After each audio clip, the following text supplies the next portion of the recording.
Ассалаумағалейкум қазақтар. Мен сіздерге ауыр сырқаттарыңыздан Тибеттің дәрілері арқылы емдеп шығуларыңызға көмектесе аламын. Мен Тибеттен тура дәрі аламын. 20-30 күннің ішінде осы арада болады. Егер басқа қаладан болсаңыз, онда почта арқылы салып жіберемін. Мына бізде Алматыда, Астанада тибетский клиника дегендер бар. Олардың бәрі көбі алаяқтар.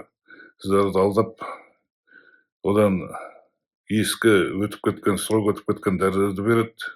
Немесе дұрыс емдемейді. Содан көптің бәрі ойлайды, олардың бәрі өтірікші деп. Жоқ, Тибеттің дәрілері өтірік емес, олар шынында да емдеп шығуға көмектеседі. Мен сол тибетский клиникалардан 2-3 есе арзанға тауып беремін дәрілерді сіздерге. Кез келген ауруға. Простатит, аденома, зоб дейді, бүйректің аурулары, тастан, мына ішкі құрылыстың ауруларынан, мидың ауруынан, бәрі кез келген аурудан, онкологияға дейін бәр аурудан емделіп шыға аласыздар Тибеттің дәрісімен.